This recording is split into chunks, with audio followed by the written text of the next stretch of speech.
ça prend 4 mois, c'est un dossier administratif. Le CNC a mis 2 ans à me répondre. Troisièmement, il y a ce fameux Benoît Wittgen que vous connaissez tous, qui a fait un copier-coller de mon titre, qui a pris Donbass comme titre, et qui a eu le prix Albert Londres, où il raconte uniquement des conneries. Voilà, donc l'avenir de...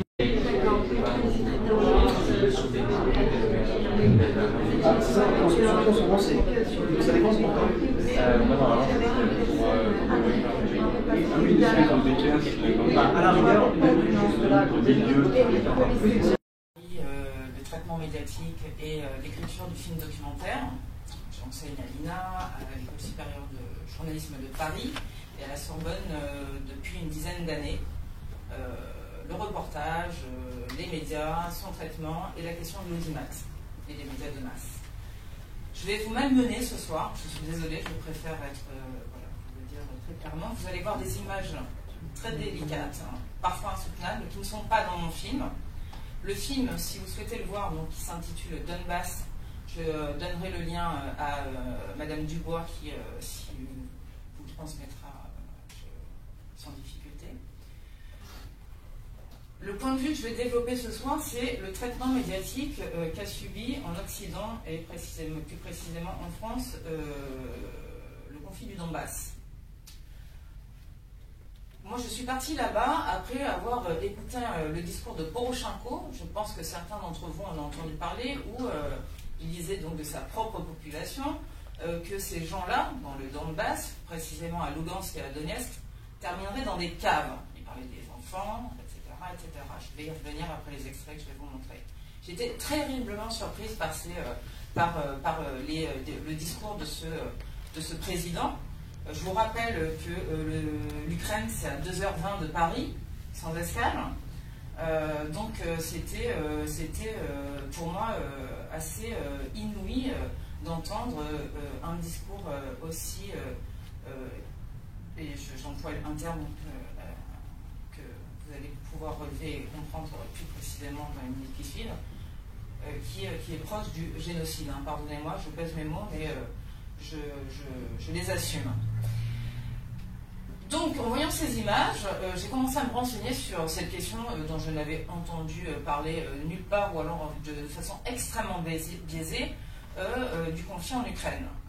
Là, je me rends compte qu'il y a quand même une énorme dichotomie entre les discours de ce président, donc Poroshenko, et les images qu'on me donne à voir et à entendre dans les JT, où on m'explique qu'il y a des Russes en train d'envahir une région. Tout ça est très flou, très incertain. En tout cas, les Ukrainiens sont victimes d'un envahissement russe et uniquement russe. On n'a pas plus d'explications que ça, et on n'a aucune image de ce qui se passe à Donetsk et à Lugansk. Les seules images qu'on avait à l'époque étaient côté Kiev.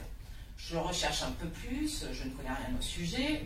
Je vous rappelle que je ne suis pas géopoliticienne, mais reporter et enseignante. Et là, je me rends compte qu'il y a des milices d'extrême droite, un mouvement extrêmement nationaliste, etc. Je commence à tomber sur des images d'une violence inouïe, et là, je me dis, bon, il faut que j'y aille. Curiosité, aiguisée par tout un tas d'images qu'on m'avait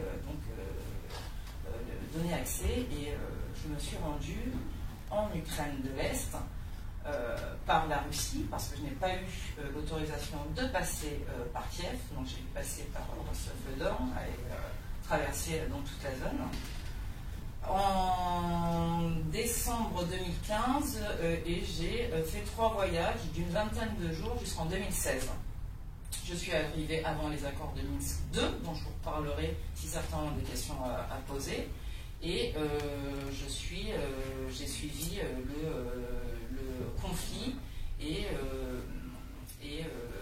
regardé l'application de ces fameux accords du format Normandie. Je pense que tout le monde voit de quoi il s'agit. Donc, est-ce que vous êtes prêts là pour être malmenés?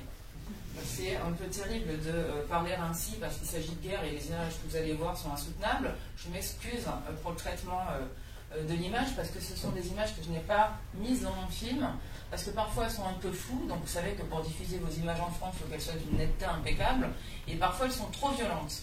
Donc vous allez avoir des images imparfaites mais extrêmement parlantes.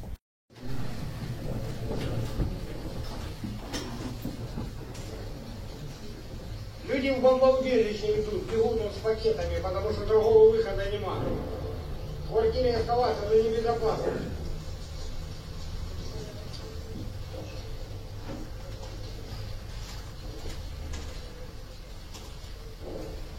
Они работают, разминируют, знаешь, оно раз на раз не приходит, везде снег, это сейчас он поставил. Est-ce qu'une fédération serait pensable? Je n'en sais rien. Je sais pas. En tout cas, déjà essayer de mettre en place les accords et détenir les accords de Minsk 2 pour commencer, ce qui n'est pas le cas. Ça serait déjà peut-être un premier début pour essayer de résoudre les problèmes. L'histoire du pardon, tu as raison, ça va mettre du temps. Après, il faudrait déjà juridiquement essayer de régler quelques problèmes qui me semblent très compliqués, mais ce n'est pas ma spécialité. Il y a également un problème de fond, de toute façon, aujourd'hui, c'est que c'est un problème de zone d'influence. C'est-à-dire le problème de fond, c'est, bien sûr, il y a un problème dans le Donbass, en Ukraine, etc., mais il y a un gros problème dans toute cette zone-là, entre ex-zone d'influence de la Russie et stratégie assez offensive de l'OTAN. Donc c'est, je pense, dans cette polarisation, dans cette manière de fonctionner à l'échelle du monde, à l'échelle de la géopolitique du monde, qu'il y a vraiment quelque chose à trouver au niveau des rôles qu'assume chacun de ces pays-là. Aussi bien au niveau de la Russie, la manière dont elle va intervenir dans ces zones-là, que les États-Unis qui aujourd'hui interviennent n'importe où, partout dans le monde. Donc c'est, je pense, par rapport à ça surtout, parce que le conflit en lui-même, il serait beaucoup plus simple s'il n'y avait pas ces énormes acteurs et toute cette énorme macro, cette énorme stratégie autour. Je ne sais pas si vous voyez ce que je veux dire. Il existerait même pas. Il existerait même. Il existerait. Excusez-moi. Oui. Vous avez donné la réponse, parce que ce que j'allais dire exactement, parce que au niveau de l'Ukraine, du Donbass, etc., les Américains ne laisseront jamais les accords de Minsk se mettre en place. C'est ce que disait Sergueï Lavrov légèrement, mais ça ne se fera pas. Ça ne se fera pas, ça se fera que quand il y aura vraiment... parce que pour l'instant, le président Poutine ne dit rien, il surveille, il regarde. Mais entre l'Europe qui soutient en sous-main comme ça les Américains, mais il y a une société secrète, une société, mais il y a une autre société qui entraîne l'armée ukrainienne. C'est eux qui commandent l'armée ukrainienne. Il n'y a pas d'officiers. Les officiers qui sont là, ce sont les Américains et quelques Français. Mais la paix, comme vous dites, il n'y aura pas de réconciliation, il n'y aura pas de paix pour l'instant. On ne peut pas parler de ça. Pour l'instant, il faut voir ce qui se passe au niveau géopolitique. Vous avez donné un peu la réponse, mais il faut voir plus loin. Il faut les accords de Minsk. C'est vrai, mais ça ne sera pas mis en place tant que il n'y aurait pas de conseillers comme M. Pompeo et compagnie qui font l'aller-retour et qui viennent à Paris donner leur ordre de mission. Et vous dire, le conflit continue. C'est dommage, mais le conflit va continuer. Il y a une géométrie qui évolue, je pense. On a vu la semaine dernière après, il y a plus grand spécialiste que moi ici sur cette question-là, mais on a vu la semaine dernière la réponse de l'ONU par rapport à l'embargo sur les armes en Iran. Ouais. Et on a vu la réponse de l'Europe. On a vu le comportement des Américains sur la question. Il est possible que toute cette géométrie macro-géopolitique, etc., évolue dans les années à venir. Et en fait, c'est là, je pense, c'est là où le rôle charnière où l'Europe a un rôle charnière, aussi bien dans sa tradition diplomatique vis-à-vis de la Russie, enfin surtout la France en tout cas, ou encore au Moyen-Orient par exemple.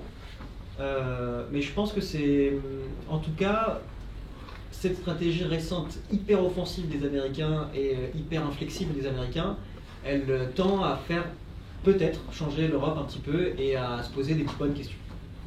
Il faudrait une ONU plus forte. Parce que jusqu'à maintenant, les Américains, ils sont sous les ordres des Américains.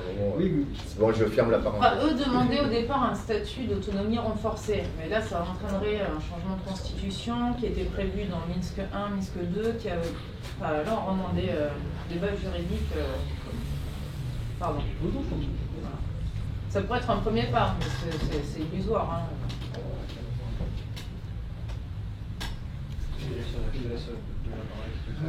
Oui, vous avez montré 2015 dans les présidents Poroshenko. En Ukraine, le président change tous les 5 ans. Donc maintenant, Poroshenko a perdu les élections et c'est Zelensky qui est avec 73% des voix. Est-ce que vous voyez une modification, un espoir vis-à-vis de cela? D'autre part, il y a D'après les chiffres qu'on a, il y a 1 million, la zone, les Luhansk et Donetsk se sont vidés de la moitié de leur population. 1 million de réfugiés en Russie, 1,5 million de réfugiés en Ukraine. Des gens qui sont restés dans la zone touchent leur retraite des deux côtés. Bon, ça c'est un détail. Non, il faut qu'ils se bardent, c'est très compliqué. Il faut qu'ils passent tout à fait en Ukraine pour toucher leur retraite. Récemment, il y a eu quand même un cessez-le-feu assez amélioré qui a été brisé un petit peu, mais avec très peu de morts actuellement. Donetsk et Luhansk ont autorisé la rentrée de la Croix-Rouge dans leur république séparatiste.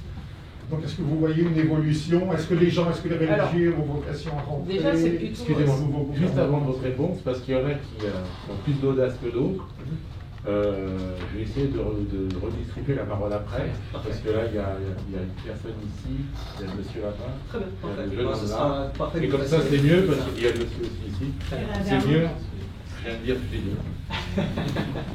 Je vais commencer parce que... Il y a ici aussi. Je dis qu'il y a d'abord la dame de EG, il y avait le monsieur là-bas, il y a le jeune homme là, il y avait... Voilà, parce que sinon, il y en a qui passeront avant. Ce qu'on peut constater, c'est que, en tout cas, la démarche guerrière de Poroshenko a été un échec, il n'a pas été réélu. Ils ont élu donc un Zelensky. Les nationalistes radicaux ont perdu pas mal d'influence. Il y a eu une rencontre au format Normandie avec Merkel, Macron, Poutine et Zelensky en septembre, je ne sais plus quand, le dernier, 2019 à Paris. Le problème, c'est que il faudrait, bon déjà, en tout cas, Poroshenko a subi un échec, donc c'est que les Ukrainiens, dans leur généralité, en avaient peut-être marre d'avoir une guerre sur leur sol, parce que Poroshenko n'a pas lésiné sur les moyens. Là, le nouveau président semble peut-être plus à même et plus ouvert au dialogue avec les Russes. Donc c'est peut-être une bonne nouvelle. Les nationalistes perdent du pouvoir, c'est peut-être une bonne nouvelle. En tout cas, demeurent les problèmes des accords de Minsk qui touchent là la Constitution. Je ne sais pas ce que ça donnera et je pense qu'on a ici des personnes plus expertes pour en parler. En revanche, j'aurais été davantage inquiète que Poroshenko soit réélu. Maintenant, est-ce qu'on peut... c'est quand même... Il n'a pas beaucoup d'expérience en politique, c'est une zone de guerre, c'est un ancien comédien. On va voir ce que ça donne. Si d'ailleurs vous avez des éléments de réponse par rapport aux questions qui sont posées, n'hésitez pas à prendre la parole et à compléter. Est-ce qu'on peut imaginer que Poroshenko soit traduit au tribunal de l'Haye?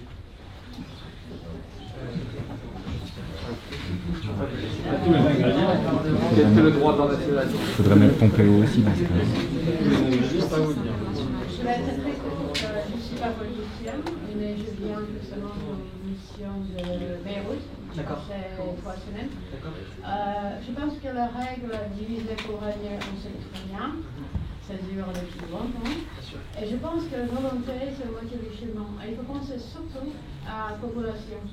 Je passais pas mal de temps en Ukraine aussi, dans beaucoup de pays aussi, asiatiques. Il y a un grand homme qui était vraiment grand, qui a une vision qui était assez intéressante, qui s'appelait Charles de Gaulle. Et je pense qu'Europe doit être assez fort pour savoir s'affranchir et prendre certaines positions sur certaines choses dans l'intérêt des peuples. J'ai vu la situation, comme vous avez montré, similaire à Beyrouth, c'est pas loin. J'ai vu une similaire situation à RDC, à Congo, et il y a un tas d'exemples. Si on prend Indochine, on est tous plus tard pour parler. Donc, il faut tourner la page, parce que sinon on va détester Allemand pour tout le temps, pour les chambres massives et tout ça. Donc, il faut s'excuser, je pense que le roi Belgique s'excuser à Congo. Bon, bref, l'intérêt, c'est le peuple. Où il y a la volonté, il y a un dialogue, il y a une solution. Je pense que la solution doit venir de plusieurs côtés. c'est pas seuls Ukrainiens qui peuvent le faire parce que l'intérêt sont beaucoup plus au-delà des politiciens. Les politiciens, c'est des marionnettes, partout. Donc, intérêt, c'est bien-être des peuples pour qu'ils sont à l'école, pour que les gamins ils sont bien éduqués, ils ont un système de santé et une façon à vivre. C'est que l'Europe, elle ne connaît pas parce que la dernière guerre ici, c'était la Deuxième Guerre mondiale. Donc, on est trop gâtés, trop pourris. Et le journalisme, je suis d'accord avec vous, ce qui se publiait sous Vivant, par exemple, moi je ne travaille même pas. Donc, bon, bref. Donc, même pas dans la politique, moi je réalise dans l'intérêt des peuples, parce qu'il y a beaucoup de chemins d'autres, comment ouvrir le dialogue. Il y a pas mal de choses scientifiques, santé, sur lesquelles je travaille. Là, on ne fait pas de distinction ni couleur, ni nation, parce que l'intérêt santé, c'est comment? Regardez Covid. Là, si vous n'êtes pas en bonne santé, vous mourrez même si vous êtes en résidentiel. Donc là, ça ne fait pas de différence. Donc, pour moi, c'est juste votre avis, avec de tous, trouver un moyen où l'Europe joue aussi un rôle affronté et un rôle fort par rapport à l'Iran aussi. Affranchi et fort sur le partenariat, parce qu'il va exister un consensus qui est d'intérêt de tout le monde. Si je dis tout le monde, c'est tout le monde. Et un gâteau, si on sait, c'est partagé dans l'intérêt du peuple et la paix. Parce que je pense que tout le monde souhaite vivre en paix et aucune personne n'a envie d'avoir des hommes qui tombent sur la paix. Ou bien on veut une guerre hybride qui compte. Vous savez, par rapport à ce que vous dites, on parlait il n'y a pas très longtemps avec ma marraine qui est dans la salle. Et la dernière chose que je voulais dire, la question. Et la question, c'est donc, qu'est-ce que la solution de votre côté, de tous qui sont présents? Voilà. Et maintenant, c'est aussi qu'il manque de femmes dans le dialogue, justement, pour joindre le bout. Parce que là, c'est un petit peu de jeu de armes, testostérone, remonter, c'est un conflit entretenu. Il y a toujours une solution. Pour moi, il y a toujours. En Ukraine, les femmes sont très présentes tout de même dans tout ce processus, etc. Pas Yulia, c'est Pas quoi? Pardon? Pas Yulia, Non, mais pas en termes politiques. Je parle de l'influence des femmes en fait au sein de la société, au niveau de. Elles ont un vrai rôle à jouer en termes. Enfin, j'ai trouvé en fait, et j'ai beaucoup travaillé sur les femmes quand j'étais en reportage en Ukraine, parce qu'elles avaient justement une position très différente, très tranchée, très pacifiste. Enfin, j'ai trouvé qu'il y avait vraiment un esprit très fort et très courageux en fait chez les femmes que j'ai rencontrées. Et qu'elles avaient une influence énorme sur leur mari, sur leurs enfants, sur leur père. Oui, en tout cas qu'elles jouaient un rôle. Elles ne sont pas du tout muselées ou quoi que ce soit, et elles sont, de toute façon, elles vivent dans ce système. Elles ont pris déjà au corps ce problème-là. Par rapport à ce que vous disiez avant, je pense qu'on est encore dans une diplomatie et une géopolitique traditionnelle. On a hérité de la Seconde Guerre mondiale. Aujourd'hui, on a un système de déplacement, d'information, de génération inédit en termes de déplacement de population, de métissage, d'accès à l'information tout simplement aussi, qui permet en fait de redistribuer les cartes très très différemment, vraiment différemment. Donc aujourd'hui on n'y est pas encore du tout, mais je pense que ça sera vraiment une solution parce qu'en fait c'est du non-sens total. La majorité de ces mécanismes en fait qui existent aujourd'hui sont vraiment de l'ordre du non-sens. Merci.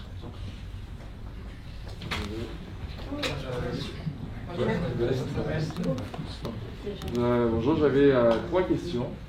C'est pour savoir, bon c'est court, hein. Déjà, est-ce que vous pensez qu'il peut y avoir après une contagion de cette situation avec l'hardcore? Après, peut-être dans les années à venir, puisque ce sont quand même des territoires qui sont assez russophones et russophiles. Après, justement, c'est là où je voulais venir. J'étais allé une fois en Ukraine, c'était l'année dernière, et j'avais du mal à mesurer vraiment ce que c'était la russophilie chez les gens, parce que j'étais surtout dans les parties de l'Ouest. Et est-ce que c'est plutôt une russophilie qui est plutôt culturelle, ou qui va être aussi avec une tendance nationale? Même bon, maintenant évidemment qu'avec ce qui se passe dans le Donbass, c'est un peu plus compliqué, mais avant, comment ça a été? Parce que c'est-à-dire que si on prend, bon, je ne sais pas s'il y a des Alsaciens ici, mais bon, l'Alsace, c'est un peu une terre germanique qui appartient à la France. Et donc, ce sont justement, nationalement, ils se sentent rattachés justement à la France. Bon, maintenant, ils ont pratiquement perdu toute germanité, mais, sauf le nom des villages. Mais sinon, ils parlaient justement alsacien avec un dialecte allemand, moi je le comprends parfaitement. Et donc, justement, je voulais savoir ce que c'était, s'il y avait ce que c'était plus ou moins. Et après, la troisième question, c'est est-ce qu'on va peut-être avoir tendance à se rapprocher d'un scénario similaire à la Transnistrie, sur certains points. C'est-à-dire une sorte de république qui est autonome et en même temps qui est reconnue par personne, même pas par la Russie. Donc voilà. Bon. Ce qui est actuellement le cas pour le DPR, c'est pas reconnu par la Russie non plus. C'est ça. Parce que autant je me souviens, même en Transnistrie, quand j'y étais, ils avaient même des roubles, mais c'était des pièces en plastique. C'était assez impressionnant, justement, où il y avait Pierre le Grand ou Catherine de Russie. C'était. Ouais, est-ce que tu veux répondre ou vas-y. Alors, Kharkov, c'est déjà en fait sur la ligne de front, sur une ligne de front qui a bougé. Est-ce que ça va s'étendre? Je ne suis pas du tout voyant. J'aurais tendance à dire non, mais je ne suis pas voyant là-dessus sur cette question. Je ne pourrais pas vraiment y répondre. Sur la deuxième question, encore une fois, c'est un sujet sur lequel je me suis un petit peu documenté, mais où je fais pas. Peut-être des gens pourront compléter ma réponse. Historiquement, en fait, le berceau de la Russie, de la culture russe, est en Ukraine. Ce sont des populations scandinaves en fait qui se sont installées à peu près vers Sébastopol. Justement, il y a un gros problème. Justement, j'allais vous dire, il y a beaucoup d'interprétations très différentes. Je me souvenais à un ami qui est justement spécialiste sur la question. Lui, du coup, me faisait part de cette interprétation-là. Me disait les peuples russes sont des Scandinaves qui se sont installés en fait, qui se sont établis autour de la Crimée au niveau des mers chaudes et qui en fait après se sont répartis à l'est, à l'ouest, etc. Le côté plus récent en termes de culture ukrainienne ou russe ou de la russophilie, il se fait en fait quand on regarde une carte, il y a une carte dans le livre que vous pourrez consulter ici, bref. Plus on va à l'est, plus en fait les populations parlent russe parce qu'elles sont géographiquement. Ça même un accent. Voilà, tout à fait. Et plus on va à l'ouest, plus en fait, on l'explique également dans ce documentaire, on voit des zones d'influence. Des zones d'influence, en fait, il y a eu d'autres empires, l'empire austro-hongrois, les empires polonais, etc. Qui sont 3 siècles d'occupation. Tout à fait, oui. À l'ouest. Du coup, en fait, qui ont apporté une culture. Culture occidentale. En fait. Lwow, architecturalement parlant, c'est une ville polonaise complètement. En fait. C'est comme Gdańsk avec l'Allemagne. Il ne faut pas sous-estimer cette haine de l'autre depuis les années 30, pendant l'occupation allemande. L'ennemi était israélite ou juif à Kiev. Et c'est aussi là où c'est particulier parce qu'on a quand même les deux plus grands adversaires de la guerre mondiale. Il était israélite ou russe, pardon. Il était russe ou il était. Voilà. Ils mettaient sur le même plan les Israélites et les Russes. À Kiev, on détestait les deux. C'est ça. Et en fait, c'est l'antagonisme entre eux, qui existe encore aujourd'hui, en fait, entre eux, pour simplifier, c'est fascistes, enfin certains fascistes, par exemple, si on prend vraiment l'extrême, et si on prend l'autre extrême, les communistes, en fait. Aujourd'hui, on retrouve ces passions-là en Ukraine. Et des gens qui ont ce clivage-là, en tout cas, qui est à la fois politique, culturel, national, etc. Donc la russophilie, c'est plutôt un héritage, et pour le coup, dans le Donbass, les gens sont de culture russe. Il y a une culture aussi qu'il faut nuancer, une culture locale, donbassienne, même parfois religieuse. Déjà, il y a une église, il y a une compétition entre les églises russes et les églises ukrainiennes. Dans le Donbass, il y a beaucoup d'églises orthodoxes, mais qui sont plutôt affiliées aux églises russes. Et à l'ouest, du coup, les églises sont rattachées aux églises ukrainiennes, orthodoxes ukrainiennes. Et enfin, la question du rodnovarisme, je ne sais pas si ça vous parle rapidement. Le rodnovarisme, est-ce que ça parle à quelqu'un? C'est une religion locale également, etc., un peu animiste, qui existe sur place. Enfin, bref, il y a vraiment également une culture locale. La troisième question. C'est la Transnistrie. La Transnistrie, je connais peu le sujet, mais pour moi, c'est assez semblable par rapport au Donbass. Et simplement, même si aujourd'hui on est sur un statu quo pour la Transnistrie, on n'est pas dans une résolution du conflit. Il n'y a pas une pérennité de la situation en Transnistrie aujourd'hui. Donc, est-ce que je ne pense pas qu'on soit arrivé à l'état final de la Transnistrie? Ça va encore évoluer à mon avis. Donc après il y a aussi le truc, c'est qu'ils sont enclavés par rapport aux Ukrainiens et aux Moldaves. En fait il y a le monsieur là-bas, il y a le monsieur là, il y a le monsieur là. Il y a une question au fond aussi là-bas. C'est moi. Oui, mais d'abord, il y a ce monsieur-là, il y a ce monsieur-là. Alors, j'ai essayé, il y a un vidéo qui pose la question. Moi, je préférerais que tout le monde pose des questions et vous répondrez après. Parce que sinon, prenez des papiers. Voilà, oui. Ce serait bien que tout le monde parle et que vous preniez la parole après. Là, il y a au moins 3 qui. D'accord, c'est parti. Tout d'abord, allez-y, hein. À qui vous dites là? Deux questions par rapport à ce qu'on disait tout à l'heure. Vous disiez que le conflit c'était une folie, que ça ne servait à rien. Est-ce que finalement on n'est pas, comme sur beaucoup de conflits et autres thématiques, sur un échiquier où s'affrontent de grandes puissances, et donc Russie et États-Unis, sans y voir véritablement un conflit interne, un conflit qui serait vraiment articulé comme une manière de s'affronter indirectement, comme on peut le voir sur d'autres conflits. Et la deuxième question, c'est quelle serait la responsabilité de l'Europe? Quelle responsabilité on pourrait lui imputer, sachant que visiblement il y a des officiels qui savent ce qui s'y passe, mais qui ne font rien, et d'autant plus que l'OTAN forme des militaires ukrainiens à réaliser ce massacre. Voilà. Je vous remercie. On va prendre la question, monsieur. Il y a une question. Là, il y a une question avant. Ah, de toute façon, on va toutes les prendre. C'est mieux, c'est mieux. Daniel, c'est ça. Je pense qu'on ne peut pas comprendre les orientations diplomatiques d'un pays sans prendre en compte son impensé, presque son épigénétique. Et pour ce qui concerne la Russie, c'est à la base un empire. Et un empire humilié. Il y a un parallélisme à faire avec la Chine. La Russie a été humiliée que pendant 10 ans finalement sous l'ère Yeltsin. Alors que la Chine elle a été humiliée pendant un siècle, mais toutes les manœuvres diplomatiques chinoises, on peut les comprendre qu'en réfléchissant, en prenant en compte et en essayant de comprendre que la Chine a envie de retrouver son statut impérial. Et quelque part, pour la Russie, c'est également le cas. Et c'est un fait qu'il faut prendre en compte.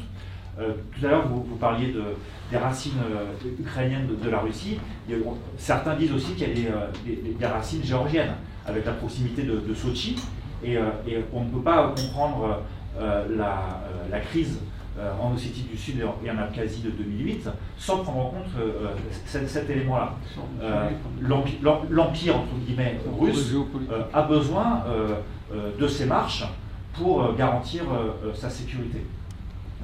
À cet égard, on peut reprendre l'ensemble des conflits, la plupart des conflits gelés sont liés à cette problématique-là. Évidemment aussi à la problématique des mélanges de populations sous l'ère tsariste, puis sous l'ère communiste, qui ont évidemment imbriqué les peuples et qui complexifient aujourd'hui les rapports entre les pays. Ma question, elle rejoint celle de monsieur. Est-ce qu'on ne peut pas plutôt que l'hypothèse la plus vraisemblable, est-ce que c'est pas plutôt que toutes ces crises régionales ont tout simplement vocation à se congeler et à être des conflits gelés pour des décennies. L'exemple de la Transnistrie, c'est effectivement très différent parce que là, il n'y a pas de frontière entre la Transnistrie et la Russie, c'est une zone, même pas un pays, un pays de facto enclavé entre l'Ukraine et la Moldavie, mais il y a la problématique de l'arsenal d'explosifs et de missiles russes que la Russie ne pouvait pas laisser dans la nature au moment de l'effondrement de l'Union soviétique. Mais sinon, Ossétie du Sud, Abkhazie, et puis aujourd'hui le Donbass, c'est vraiment les marches de la Russie. Donc je pense qu'il y a l'autre exemple, et c'est aussi évidemment du Haut-Karabakh, zone dans laquelle il n'y a pas de frontière, qui n'est pas frontalière avec la Russie, mais où il y a aussi des intérêts pour la Russie à laisser le conflit gelé quelque part pour prendre à rebours la Géorgie. Également, dans ce contexte-là, il y a à prendre en compte le fait que, souvenez-vous, la signature de l'accord d'association entre l'Ukraine et l'Union européenne de 2014. À la limite, le rapprochement avec l'Union européenne, c'est acceptable, mais les Russes, de façon tout à fait légitime, peuvent prendre ça comme une première étape, ensuite vers une demande d'adhésion et un rapprochement Il était totalement déséquilibré avec le partenariat russe. Oui, absolument. C'est un accord d'association avec une zone économique approfondie, etc.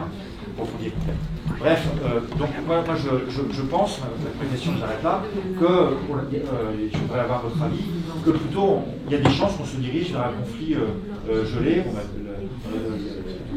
Au Karabakh, transnistrie, ça fait 30 ans, Ossétie du Sud, Abkhazie, ça fait 12 ans, et ça n'a pas bougé depuis.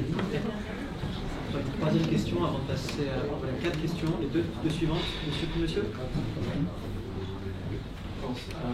accélérer beaucoup pour les Paris. Vous avez commencé à parler aussi des bataillons Azov, plutôt dans la conférence. Ce sont les groupes milices paramilitaires d'extrême droite, même néo-nazis on peut dire. On voit les logos de bataillons Azov, AZOV, j'invite vraiment à regarder, c'est assez clair d'où ils tirent leur inspiration.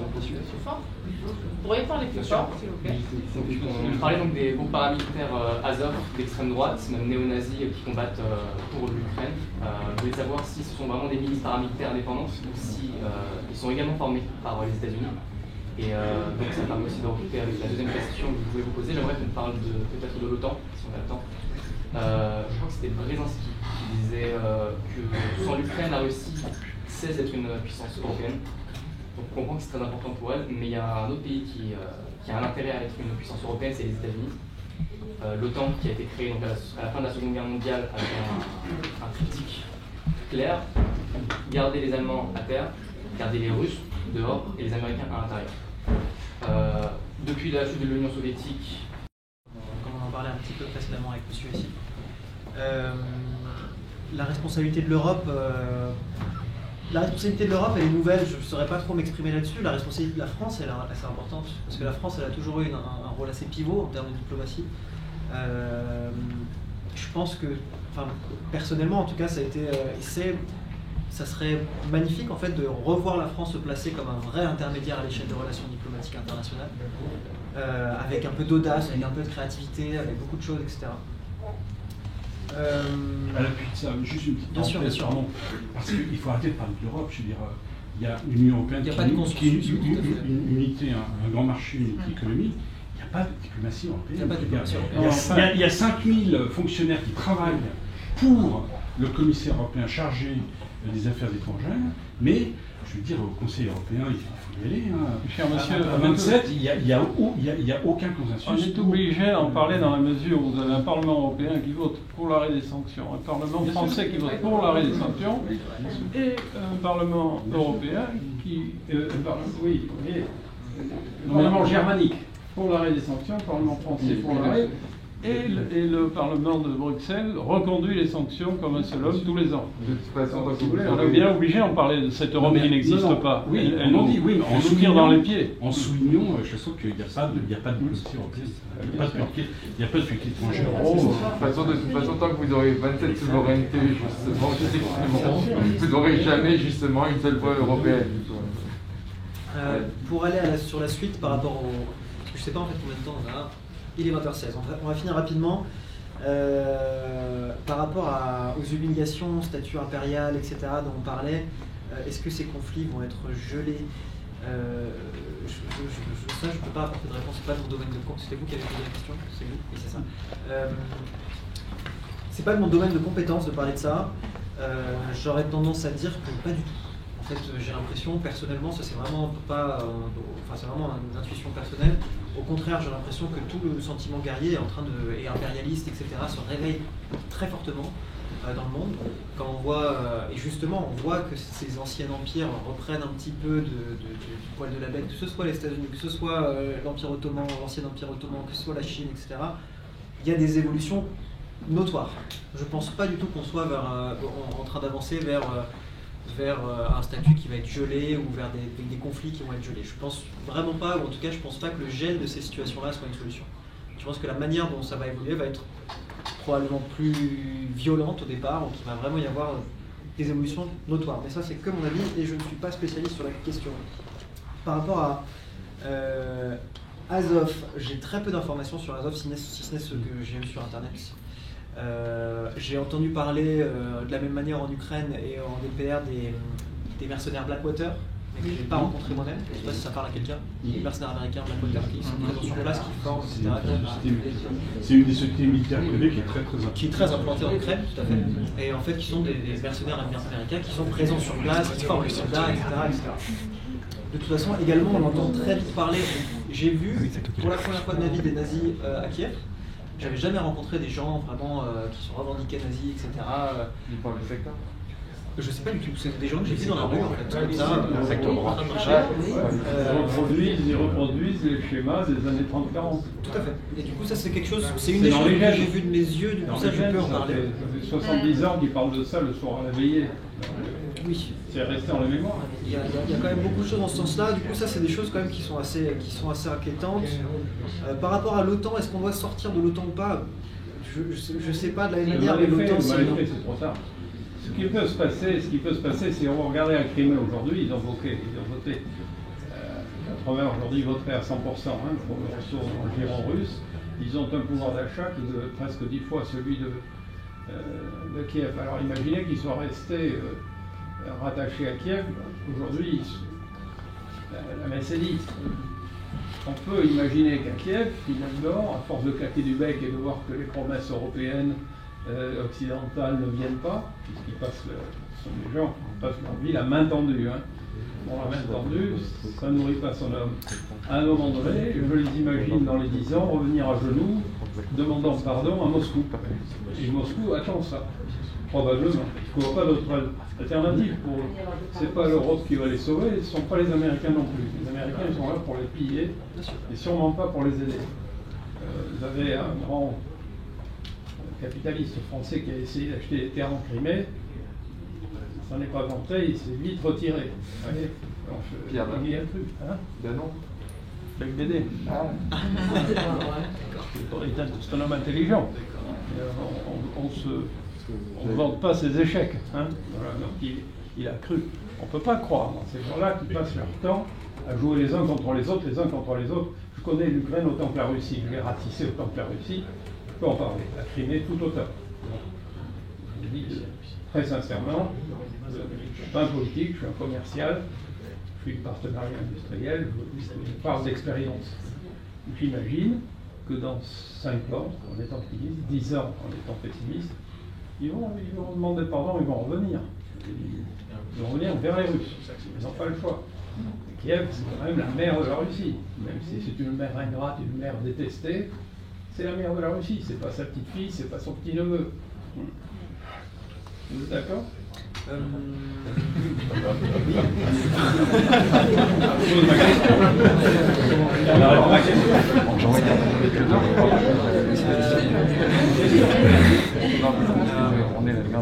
Non, je vous rejoins sur certains points, tout à fait. Pour les deux dernières questions, les groupes paramilitaires ukrainiens, encore une fois, c'est pas un sujet sur lequel je me suis penché. J'aimerais beaucoup justement, parce que de la même manière, j'ai pas eu autant de soucis qu'Anne-Laure, j'ai même quasiment aucun souci pour le moment. Et le livre a été plutôt bien accueilli, le sujet, parce que justement, j'essaie de ne pas parler politique, j'essaie de parler information, de saisir des informations, de saisir des faits. Et d'avoir un message vraiment d'empathie et un petit peu aussi peut-être que j'ai une couverture artistique, c'est-à-dire le fait que les images soient dans une démarche artistique, etc.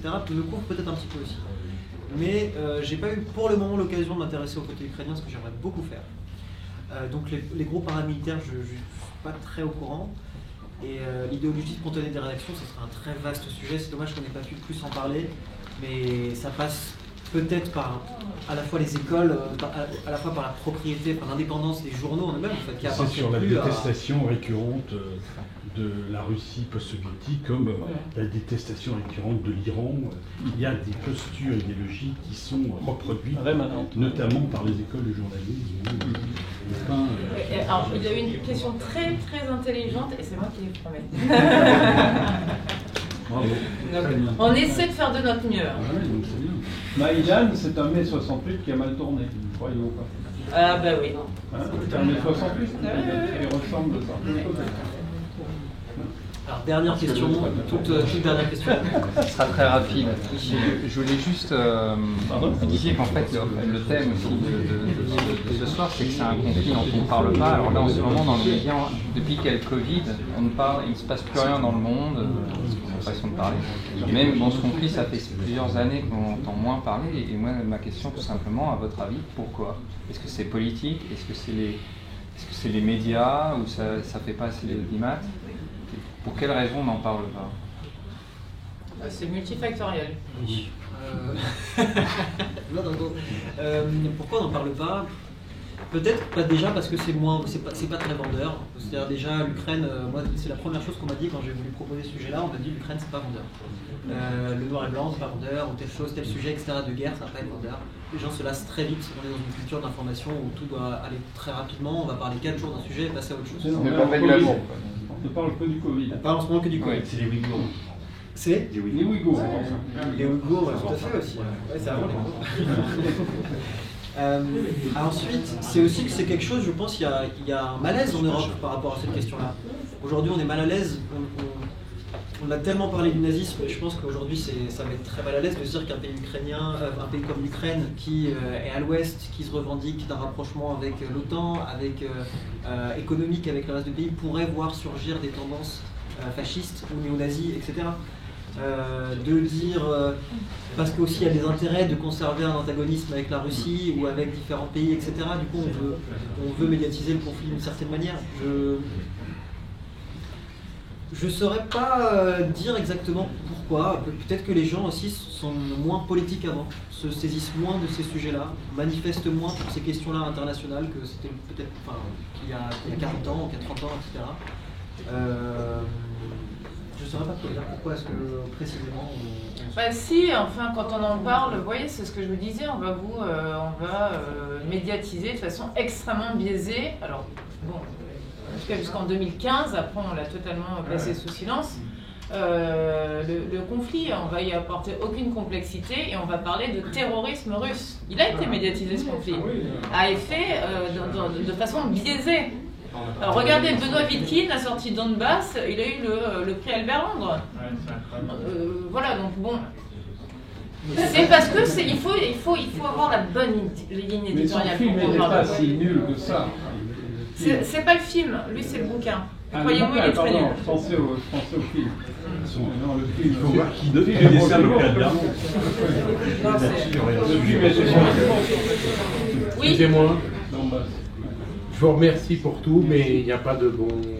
Il faut qu'on apprenne à se quitter, malheureusement. Merci. Je ne sais pas si Irina peut venir pour conclure. Voilà. En tout cas, je vous remercie.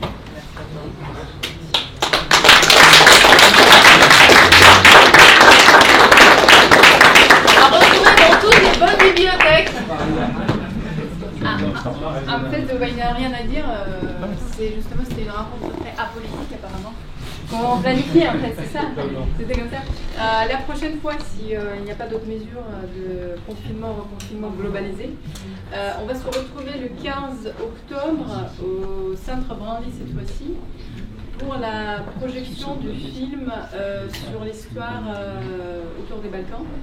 Et l'histoire, c'est un film, c'est une fiction, production russo-serbe, c'est très français, qui s'appelle Balkan Line. Bon, peut-être que vous avez vu. Et ça parle de l'histoire du Kosovo en notre conflit méconnu au cœur de l'Europe.